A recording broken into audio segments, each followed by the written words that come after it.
which is nothing in here should be deemed as legal advice or an offer to provide legal services, and no one should act or refrain based on anything in this webinar, and nothing herein creates an attorney-client relationship,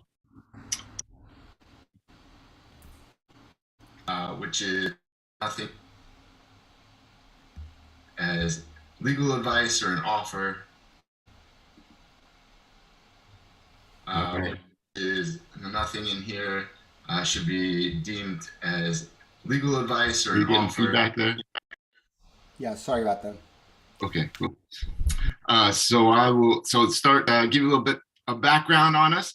Omar Figueroa is the founder and principal attorney of law offices of Omar Figueroa, one of the leading cannabis licensing, regulatory compliance, and intellectual property law firms in California. He frequently speaks at cannabis events, has taught dozens of CLEs, seminars related to cannabis law and legal ethics.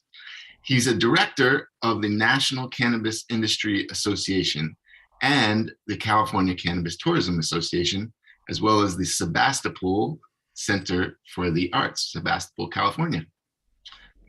He is also a chapter leader of the Sonoma County ACLU chapter. He's a founding lifetime member and former director of the International Cannabis Bar Association, a lifetime member of Normal Legal Committee, and has been recognized with the Rare Distinguished Counsels Award by Normal.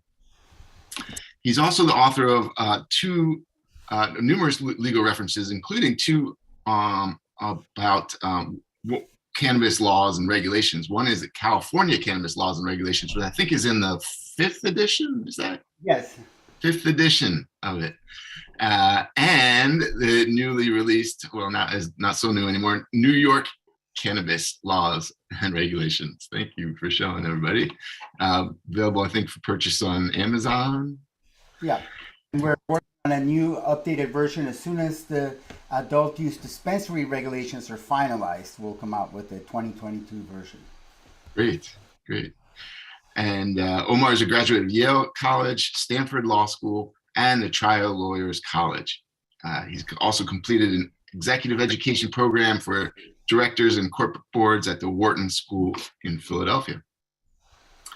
He's a member of the prestigious Ganjier Council, and he's collaborated with numerous cannabis luminaries and developing a curriculum for training cannabis sommeliers, as well as a systematic assessment protocol for judging fine cannabis.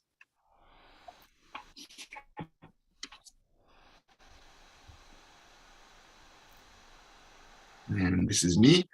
I joined the firm team with over 10 years of litigation transactional experience, including class actions on behalf of consumers, enforcing environmental laws on behalf of nonprofits, and advising cannabis startups. I'm passionate about the medical benefits of cannabinoids. Actually, my wife is a researcher and is involved in some cannabis research at UCSF. I'm an active member of the New York State Bar Association Cannabis Law Section, as well as the New York City and Hudson Valley Cannabis Industry Association. I was selected for the Northern California Super Lawyers in 2021. And graduated from Dartmouth College, lived and worked in China for a while, and then went to law school in Temple University in Philadelphia. And I'm a member of the California and New York Bar Associations. I am originally from New York, and I'm glad to be getting back into it. So without further ado, here's our agenda today. So we're going to start off talking about the lay of the land, the current status of these proposed regulations, where they fit into the overall scheme of the Marijuana Regulation and Taxation Act, which is the main statute that passed last year. And then we'll go into some of the eligibility and application requirements under these proposed regulations and dig into that a little bit. And CAURD is just the shorthand that is used for these conditional licenses. So you might see that in this presentation, and we're talking about these conditional retail dispensary licenses. And so we'll talk next about some of the rights and responsibilities that licensees will have under the license. And then we'll talk about some of the very intricately related Seeding Opportunity Initiative. And as you'll see, that's a critical component of these licenses. And then finally, I will round it out with just some thoughts about some pros and cons about this license type. And then hopefully we'll have some time at the end for people to ask questions. And in the meantime, I think, Omar, we're going to have everybody sort of put in the chat if they have any questions. Feel free to ask along the way. And there's a lot of information we're going to go through, so it's a good chance your question might be answered during the presentations. So we'll try to get to any that haven't been answered at the end. Please put your questions in the Q&A and use the chat if you need to communicate with us. All right, so let's talk about the overview and where we are right now. So the MRTA, as I mentioned, Marijuana Regulation Taxation Act, was signed into law March 31st last year. And around almost a year later, there's the CCB started holding meetings. The CCB is the Cannabis Control Board, which is the top regulatory board. And then working closely with that is the OCM, is the Office of Cannabis Management, who is implementing the licensing scheme. So they're holding meetings, and on March 10th, 2022, they held a meeting and officially announced these conditional adult use retail dispensary licenses. And at the same time, the Seeding Opportunity Initiative was announced by Governor Hochul, put out a press release about that. And we're going to talk about that press release and what's in it. But it's significant, I would just note, in the sense that, these conditional licenses, and for those of you who have been following, there's also conditional cultivation licenses, which actually have already been issued. Just yesterday, there was another CCB meeting where they issued 30 more conditional cultivation licenses. And there are apparently about 200 applications for those conditional cultivation licenses. That none of these conditional licenses were in the original MRTA statute. The conditional cultivation licenses were a product of a subsequent legislation, as well as the conditional processor licenses. But these conditional retail dispensary licenses that we're talking about today were not the product of legislation. They were really developed by the CCB itself, and I'm sure in conjunction with OCM. So it wasn't a whole lot of public notice that this license type was on the way. So I just want to point that out. And then, so this issuance of the conditional retail dispensary regulations, they were proposed regulations, and following the standard procedure for proposed regulations, they're now currently subject to public comment.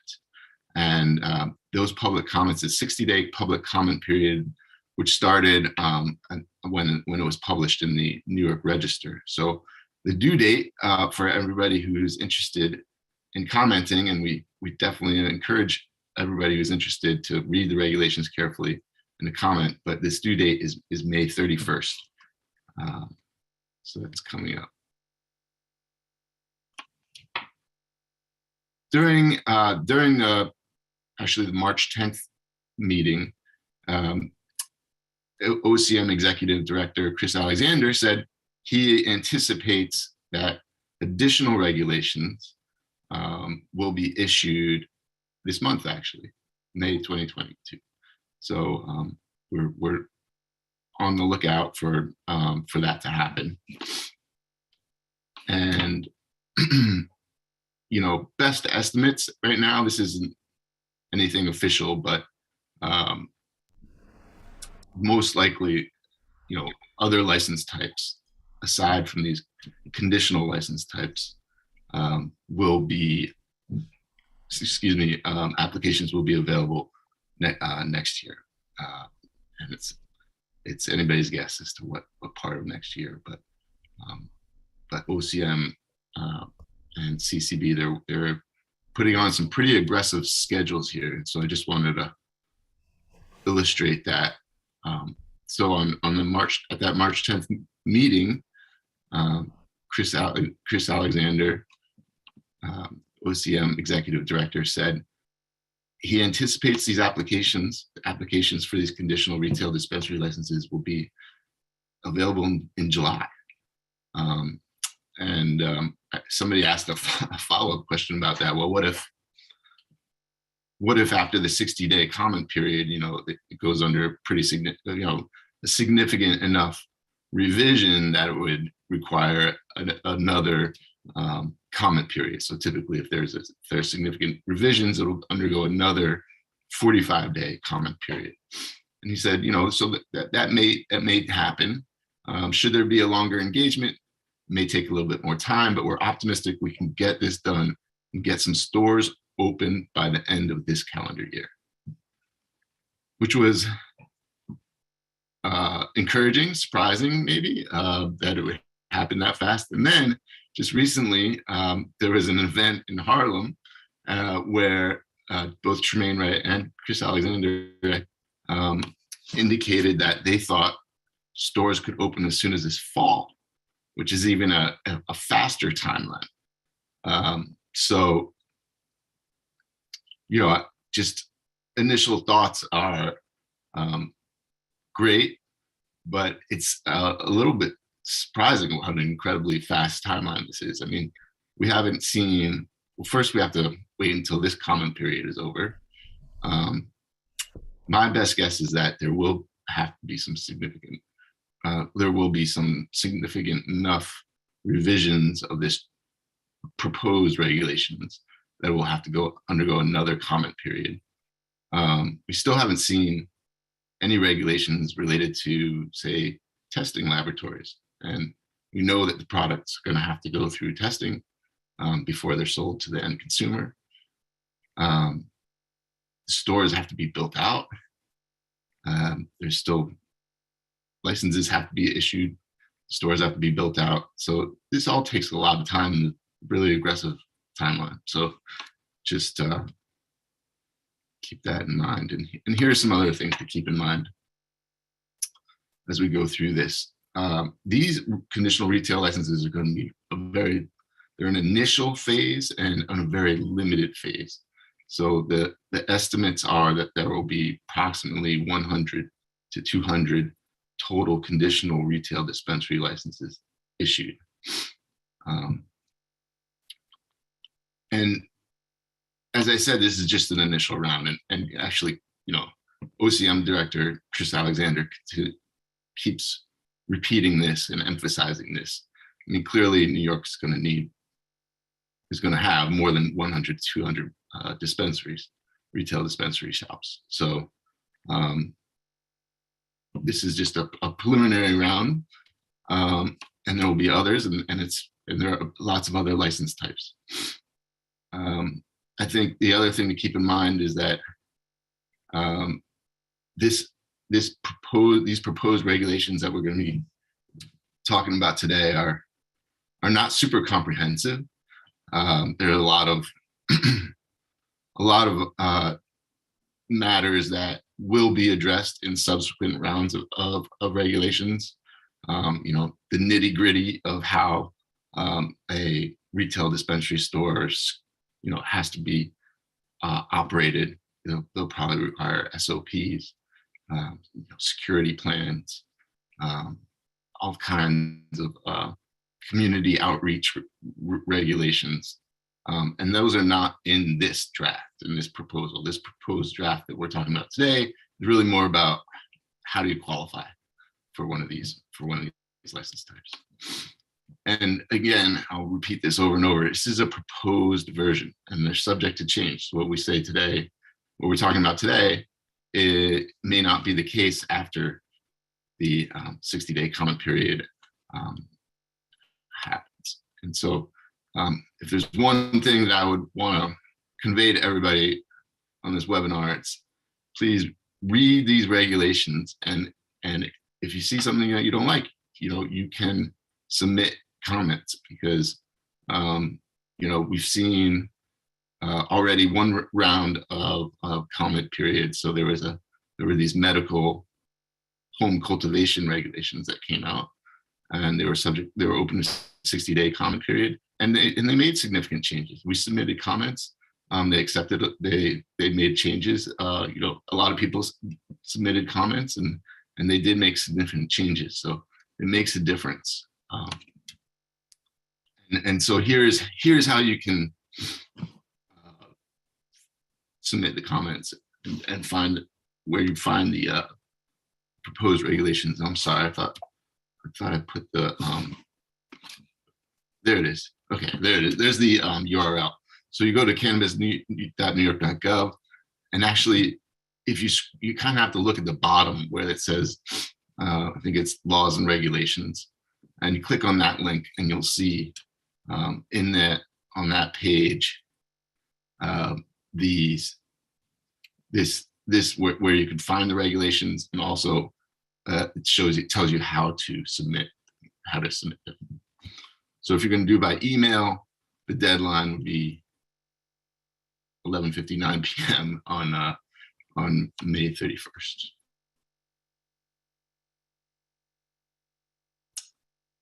Okay, so let's talk about the eligibility and application requirements. And these are found in section 116.4 of the proposed regulations. So the basic layout is you have one mandatory piece that you have to be able to show, which I call for shorthand New York Nexus, and we'll get into what that means in a minute here. And then you either have to satisfy one of two other criteria. So the first is you have to have either you're an individual or you have an entity that the individual is part of who meets these three criteria. One is justice involved. One is you have to say what your residence was at the time of the arrest or conviction. And then you have to be able to show you have a qualified business. And we're going to go into what each of these means, but I just want to note at this point that these are the three essential criteria that have to be met, but even once you meet them, they're going to be weighted differently based on what your response is. So for example, for justice involved, if you or the applicant that you're part of are the one who has the conviction, the marijuana related conviction, that's going to be weighted higher than if, say, it was your brother or your sister or your spouse who is convicted. So just something to keep in mind. So you either have to show that you have that individual, this justice involved individual who meets those other criteria, or there's another route which is for specific to nonprofit organizations, and those that serve justice involved individuals and communities disproportionately impacted by prohibition. They have justice involved board members, 5 full-time employees. There are other criteria I'll go into in a minute here. So that's the general layout. And here's what I was talking about in terms of the New York Nexus. It's a significant presence. So you have to show one of these three things: either the significant presence in New York State, individually or by having a principal corporate location in the state. So if you form a corporation to be the applicant and its principal location is in New York, that would satisfy it. Similarly, if you form a corporation and you incorporate it or organize it under the laws of New York State, that would satisfy it. Or you have a majority of the ownership of the applicant or residents in New York State, and you can see there the time, the minimums that they have for that. So you have to meet one of those criteria for the New York Nexus. Okay, and here's the next big one. Say, we're not talking about the nonprofit entities just yet. We're talking about these are the individuals who might be applying. So again, this is one of 3 of these criteria have to be met. So it's an individual who was convicted of a marijuana-related offense, which is a defined term, and we'll go into that, in New York State.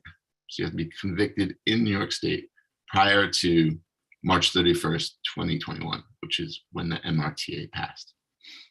So it could either be the individual himself or a parent, legal guardian, child, spouse, or dependent who is convicted of the marijuana offense in New York before March 1st, 31st, 2021, or a dependent of the individual who was convicted of a marijuana related. So your parent, say, of a marijuana offense in New York State prior to March 31st, 2021.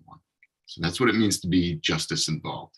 And we're going to talk a little bit more about what marijuana related offense means in a minute. Actually right now. So there's the definition of marijuana related offense in this proposed regulations. I'm not going to read it to you because it's a real jumble of words and it's not totally clear. I just wanted to point out this last part here where it says, or any offense identified by the office to be a marijuana related offense, which is pretty open-ended. And I have to say, I've seen a version of these proposed regulations going around that did not have that clause in it. And so it's something to be aware of. And that's important because it captures offenses that were not specifically marijuana crimes, but because of the circumstances of the case, they're deemed to be marijuana related offenses. For example, somebody gets arrested for transportation of marijuana. They are accused of illegal transportation, but they plead to a lesser related offense, say the traffic violation. Under the circumstances, a traffic violation could be deemed by the office to be a marijuana related offense, correct? Could be. I think that's right. And so that's right. I think it's something to keep in mind. I mean, I'll show you here where these are sort of the more clear cut, I think, examples of what would fall under that previous definition. Generally, and this is very general, you definitely want to pull your criminal history record, and I'll show you how to do that in a second here. But generally, if you have a conviction and it was for cannabis and and it starts with 221 or 220 or has this 240.36, those are the types of convictions that are specifically identified under the definition of marijuana related offense. I would say that I would just want to note that there's also, as part of that definition, it says, if any offense that is eligible to be sealed or expunged pursuant to, there's a chapter 131, but it also says pursuant to the act, and the act being the MRTA. So the MRTA actually added some offenses that specifically references these 222 offenses that are eligible for sealing or expungement. So here are some other examples. You get caught smoking or vaping where you're not allowed. where you get caught for home grow, and these are these other possession or unlawful selling statutes that are on the books now. They're actually still enforceable, but they are eligible for sealing and expungement. So I think that, you know, that's these 222 ones are worth keeping in mind as well. But again, you really want to consult closely. Look at what you have on your criminal history record and consult closely. So here are some, you know, other ideas I just want to throw out there about, you know, what might also be included, you know, an offense that the office might consider a marijuana-related offense. I mean, I think it's pretty clear that it has to be a conviction, and it has to be in New York State. There's no mention of federal convictions, so that's something to, you know, if that's something that you fit into this category, you know, you might want to look into. There's, you know, common one is these, I'm looking at the third bullet down there, these ACDs, which are technically not considered convictions. But, you know, if you get an ACD, it was for you know, cannabis. Having that is you know, it's technically an offense, a cannabis related offense. So perhaps, you know, that's something to consider under that catch-all phrase. And that ACD is basically a timeout, usually time offenders, where they adjourn the criminal proceedings because they're contemplating future dismissal. If the person obeys all laws, they come back for a future court date. Once their timeout is over, case dismissed. Right. So, you know, again, these are real stretches. They're not in the proposed regulations right now, but it's just sort of speculation on our part. Like, what else might they consider marijuana related? Okay, so here's what, you know, if you don't know, a lot of people just don't know what their what their rap sheets say, and what is the exact crime that they were perhaps convicted of. So what you want to do is go to this. You can see the URL at the bottom here. It's the Division of Criminal Justice Services, and you want to request your New York State criminal history. It requires fingerprinting, and it takes some time, but this is the way that you could go about it. Oh, and you want to, I'm sorry. And I think that's very important because many of my clients haven't practiced freedom criminal defense for more than 2 decades. They know that they have some sort of conviction, some sort of court, but they don't know the exact date of conviction and the exact offense to which they pleaded. So it's important to get your official state criminal history because this is a great place. The actual best records are going to be at the courthouse. So this is kind of a summary of what the courthouse will have. Mm-hmm. So somebody could then, as an alternative to this, Omar, go down to the courthouse where they were convicted. It had to be the one where they...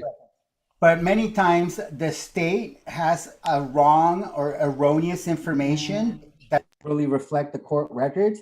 And so it's a good idea to get both. That way you know that the state record is correct. And if it's not correct, you can get it fixed so that you won't have any problems due to incorrect records at the state level. Great, super helpful. This is one other way. I mean, there's a third way to get your criminal history record. It's called a CHRIS report, CHRS. This was given as an example to me when I actually spoke to the DCJS about a deceased relative, and they said, we don't have a way to pull the records for a deceased relative because we need fingerprints. But this was an alternative route that they proposed, another way to get criminal history records.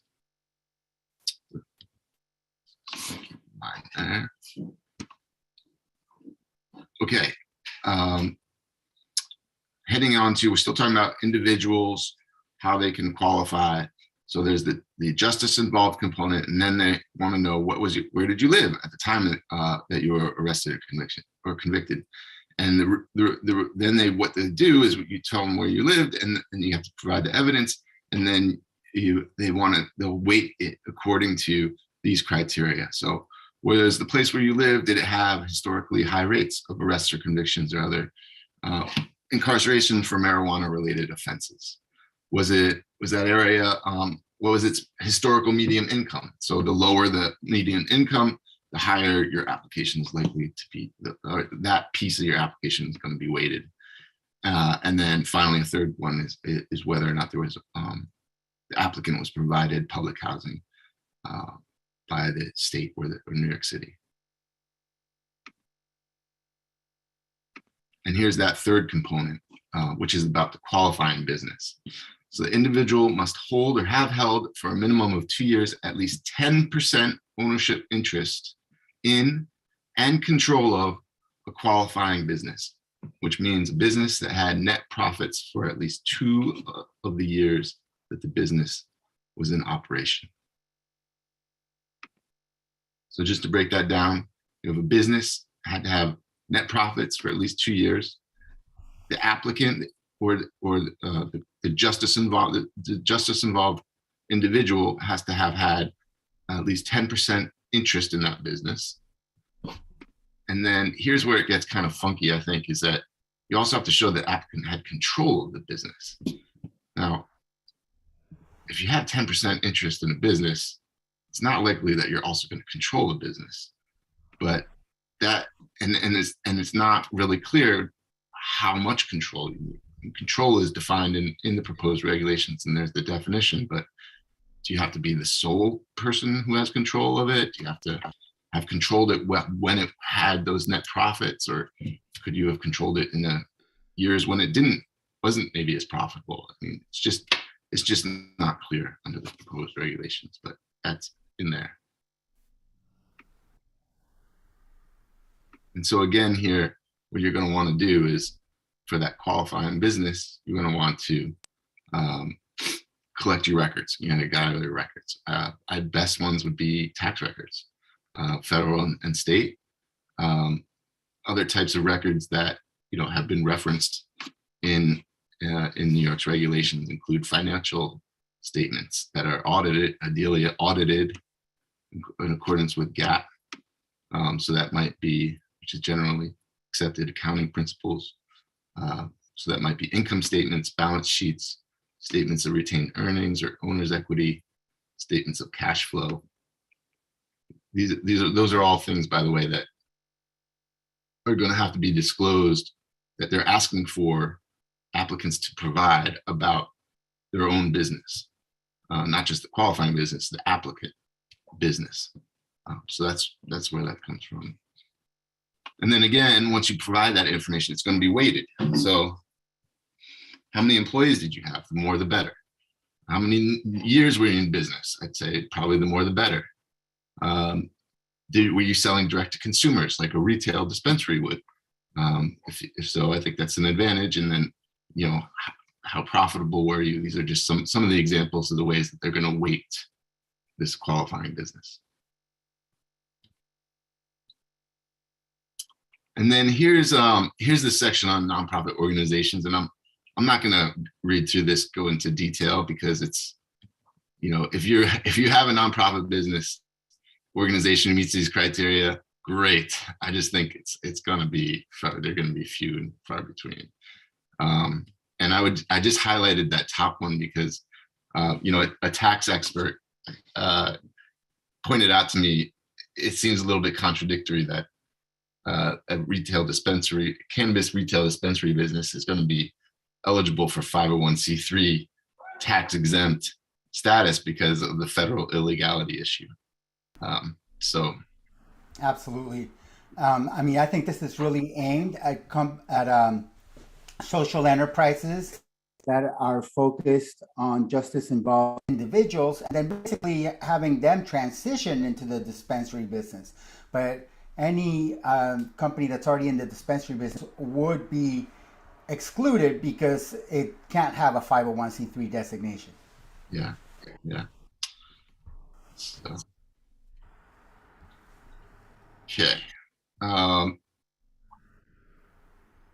we don't have enough time in this hour to go through all of the application requirements. It's another reason to encourage everybody to read the proposed regs, but just some things that are in there that you're going to have to provide during the application. So there's $2,000 non-refundable fee, and there are significant disclosure requirements, both for the applicants and for what's called a true party of interest, and that's a term defined in the regulations, proposed regulations. It includes, so if you're, say, like an LLC, you're going to have members and managers, includes both of them.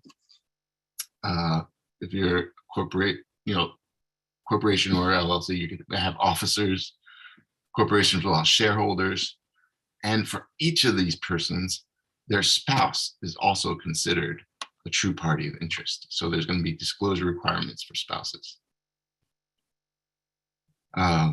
They also include people with financial interests in the applicant, persons with authority to exercise control over the applicant. So I'm not going into what those disclosure requirements are, just pointing out that those are the kinds of people that are going to have to provide a significant information in the application process. They're going to want to know all the agreements, the contracts, term sheets, side letters. Again, these are just examples of things that they're asking for in the application process. Audited financials, business continuity plan, attestations. You have to make attestations, promises that you'll do or refrain from doing in the future, and so on. So just something to keep in mind. Okay, so I'm doing on time. Okay, we got 7:08.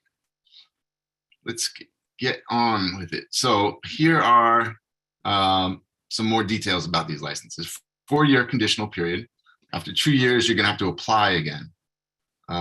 And sort of the criteria that they're going to use is, have you been complying with the law? And one of the specific ones that at the end of the 4-year period, what they say is you transition. So it's nice that they don't really say, you're going to have to apply all over again. And you're going to transition into this regular license type, which are 2-year periods. But one of the things that they want to see is whether the applicant has served the community in which it is located. So under any of these license types, you really want to think about, how am I giving back to the community that I'm in? We'll go into this shortly, but retail dispensary licensees, and this is under the MRTA, they have some pretty tight restrictions on the cross ownership with other license types there. And then the location, and this is something we're going to talk about a bunch, because you don't get to choose where you are, which is a pretty important part of this, and unique to these specific regulations. So let's talk about this. This is in the proposed regulations. The office may create regional geographic zones for the scoring of applicants. Applicants may be asked to rank a number of preferences of regional geographic zones to be considered for a license. Okay, so where do you want to be? Do you want to be in New York City? You want to be upstate? You want to be Buffalo? They're going to break it down regionally, and we don't know how they're going to break it down yet. We just know that there are going to be these regional geographic zones.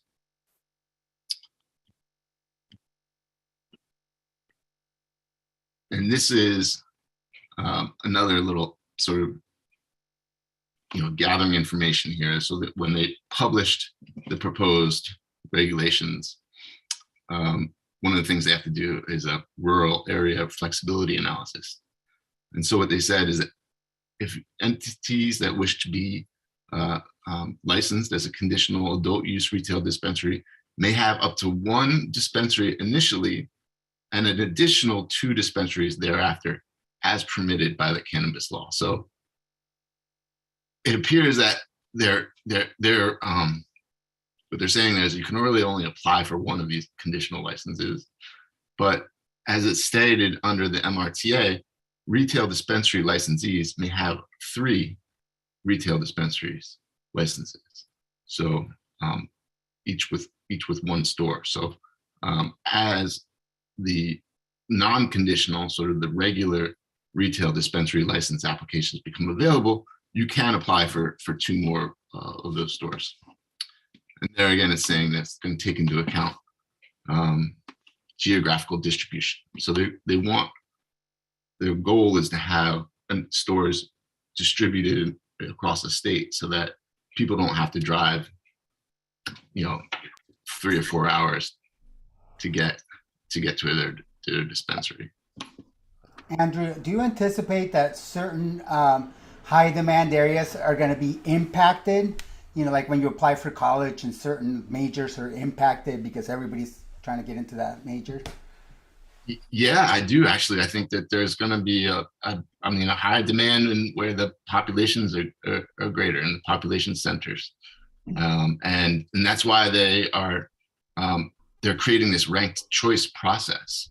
And in fact, they even have a provision in there that if there are more than one applicant who's qualified for these specific regions, they have to have like a tiebreaker, that the board is allowed to be the tiebreaker, and make those decisions. So they are anticipating there's going to be more higher demand in these high popular areas. So here's where it starts to get interesting, and this is also in the regulations. So it says the licensee shall enter into an agreement with any fund, and these fund is defined in the regulations, that has been approved by the board and made available by the office, including accepting a dispensary location identified by the funder office, any loan agreement with such fund, any lease or sublease agreement with the state of New York. So we're starting to get a picture here, and this is where I want to transition and talk about the Seeding Opportunity Initiative, because it really goes hand in hand with these regulations. And I want to highlight this quote. Again, was from this event in Harlem a couple weeks ago. And it's from Tremaine Wright, who's chair of the Cannabis Control Board. And one of the things I love about her is that she says so much without saying a whole lot. Loan funds will be provided to our conditional dispensary licenses. I want you to think of this as a franchise model. These folks don't get to pick where their location is. They will have a lot of assistance on build out, and they will repay their loans. Don't get to pick where your location is. It means they're gonna give you a store, essentially.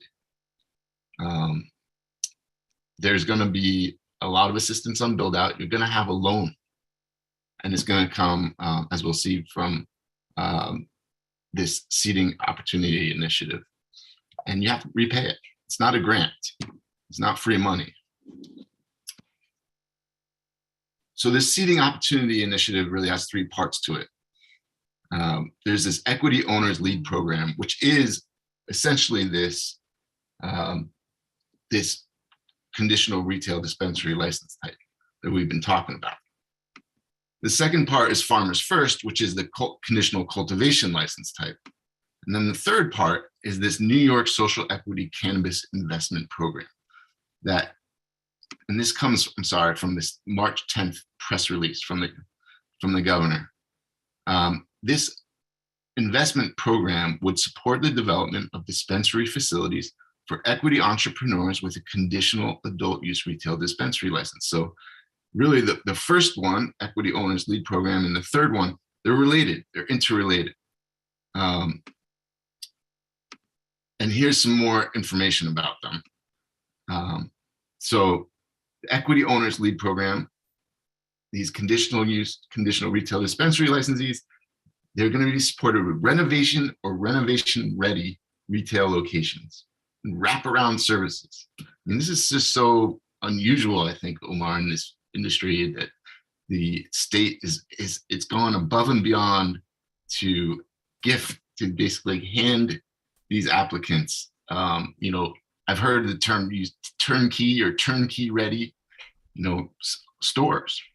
It's extremely unusual. I think that this New York State government is doing urban redevelopment at the same time that it's basically giving out these turnkey dispensaries in high traffic areas, and so it really seems innovative, and I think it will work. Yeah, I mean, they're giving it their best shot, and so it's important to note that the entity that's going to be overseeing the leasing of these properties and the loans that will go to each licensee is called the Dormitory Authority of the State of New York, which a lot of people think what's a dormitory authority, but they're actually a huge entity. They work with a lot of state-funded companies to help develop, build out, finance their real estate. And so it's real actually expert in this area. And Ruben McDaniel, who is a CCB board member, is also the president of DASNY, of that dormitory authority. So there's a connection there. Right. But OCM doesn't have, or CCB doesn't have $200 million. That's this public-private fund that's going to be part of the investment program. So it's part of the budget of the governor's 2023 executive budget, that they're asking for that. It's got to come through the legislature. But in the meantime, DASNY is actively working on locking down these locations.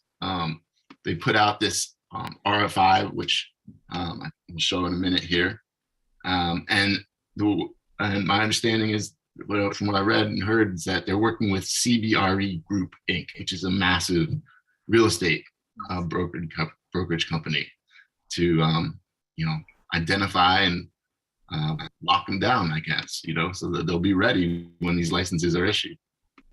And that's going to solve a problem that many entrepreneurs face, which is finding a willing landlord who is willing to brave potential federal asset forfeiture of their property. So, the fact that the state is stepping in and taking on the role and financing the projects is pretty unprecedented, and it's really going to inject a lot of momentum into the process. Yeah, I mean, a huge leg up for these licensees. They're, not only not having to deal with the landlord who's going to charge a premium, although that's something that's yet to be determined. Locations can be really difficult, especially in New York City, because of the distance rules from schools and from places of worship. So it's a 500-foot rule for schools and 200 feet from places of worship. And in a highly concentrated area like New York City, that can be pretty hard to find. And so they're going through that process for you, which is really cool. So DASNY put out this request for information. They have to bring in up to $150 million in private investment money. The state is going to put up $50 million. And then they're going to get $150 million from private investors. And this is what they say, that we're going to finance the establishment and development of these conditional retail dispensary licenses, expected to be up to $200 million. And each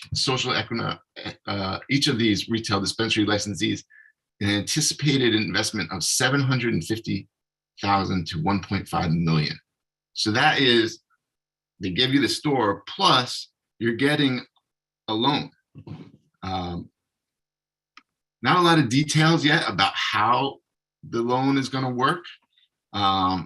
Just combing through the RFI, here's some additional information that we found. So, DASNY is going to be the tenant, and they're going to sublease the property to the conditional licensee, and will also manage the construction and fit out and equipping of these dispensaries. So it's not just finding you the store; they're going to help you build it out.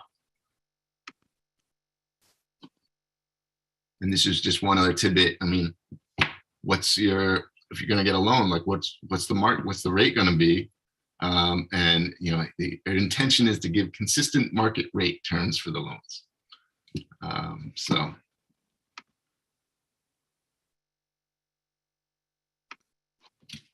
So then, just to round it out here, talk about some of the pros and cons. I mean, I think the pros are huge. I mean, you're first to market. You're going to be the first ones out there. You're going to build your brand first. There's a limited number of these stores, so you've got a captive customer base.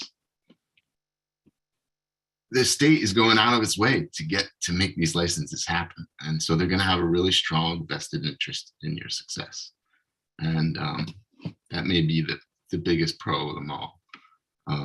They want you to succeed.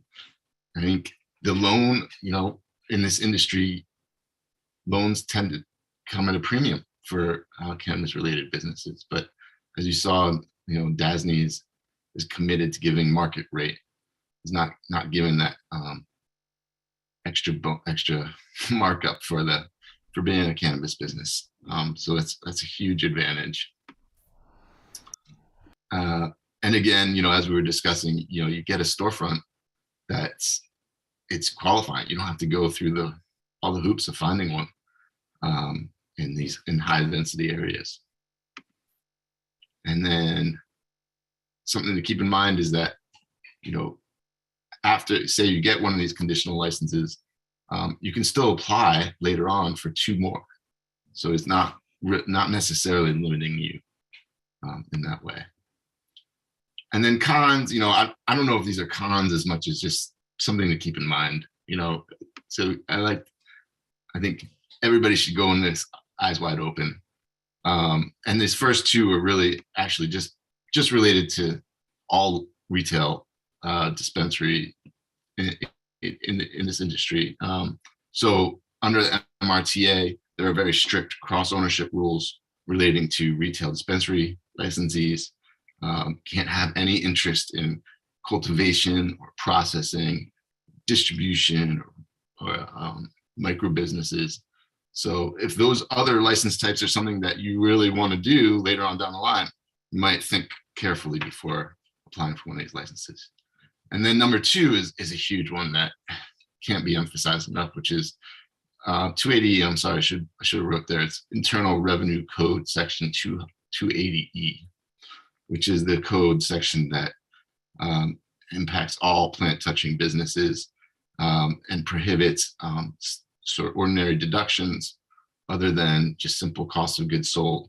And because of the nature of retail business, where they're buying finished products and then selling to the end consumer, there's not a lot of cost of goods sold, and this IRS provision tends to hit them highest. So you pay really high federal taxes, and that's something that you have to account for in your budgeting. Finally, let's see, you don't get a choice. You don't get to choose where you are. And, if you're living in Brooklyn and you got a perfect store that you're ready to use, and you built up all this goodwill in the community, you don't get to take advantage of that necessarily, because you might get a store that's hours and hours away where nobody knows you. The other thing to keep in mind is that, the MRTA has this heavy focus on social and economic equity applicants.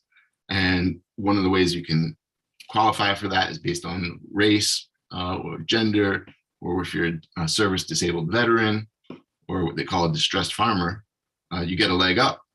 That is not really part of these conditional licenses, at least under the current proposed regulations. You're kind of bound by the lease and the terms and the loan terms that DASNY gives you. I don't think you're going to have a lot of leverage to negotiate with them. And there's just generally a lot of unknowns. I mean, for example, under the MRTA, a typical retail dispensary is going to have we have to provide 30 days notice before they apply for a license. How does that impact these conditional licenses where DASNY's already locked it down? Maybe DASNY's doing that for you. I don't know yet. Another question is, what happens after the 4-year conditional period ends? You're left with a lease, and the landlord's going to say, oh, I'd like to renegotiate, actually, now that you've been here for 4 years. I mean, unless you have a 10-year lease or hopefully even longer, you might be left in the lurch.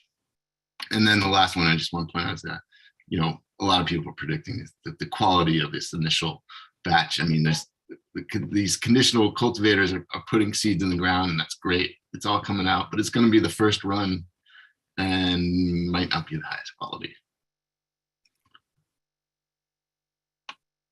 So I think I got in with 3 minutes left. I mean, I can stay longer. Did we get any questions, Omar? We did. The question is, can these conditional retailer licensees deliver cannabis to consumers? What are the rules around cannabis delivery in New York? Yeah, it's a great question. So if you read the MRTA definition of what retail dispensaries are allowed to do, it includes buying from wholesalers and selling to end consumers, but it also includes the word delivery in it. And delivery is specifically defined under the MRTA as basically it's I don't have the exact language in front of me, but it's a pretty broadly worded term. And so it's a real question that I have as well, and actually one that I think I'm going to ask when we submit our comments. I'm going to ask directly, because there are states where retail stores are also allowed to do delivery, by vehicles to persons. And then there are other states where that's a distinct, because there is a delivery. There's also going to be a delivery license type where you don't, and that clearly you don't have a storefront. But is a storefront going to be allowed to also do delivery? It's not clear to me one way or the other at this juncture. I don't think so, but we should get that answer. And then you're saying, like, broadly speaking, there is a provision in MRTA for delivery-only licensees, but those have not yet been unlocked. That's right. There are no regulations out related to that license type. And I should note, there are no regulations out related to any non-conditional license type yet, specific to any non-conditional license type yet. Maybe this month, they say. And as you mentioned, like, there's got to be laboratory testing before any of these products get to the consumers. And is there like any word amongst the legal community in New York about when these other types of regulations might be released to allow for a full supply chain? Yeah, I mean, I think Chris Alexander said May. He didn't specify which license types, but I think based on the fact that these products need to be tested, that's probably going to be one of the first sets of regulations that come out first. I would imagine that they're thinking about that, and they're like, oh, we better get these laboratories up and running. Yeah.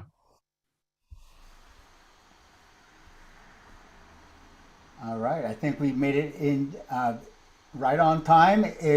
Last call for questions. Please put in the Q&A.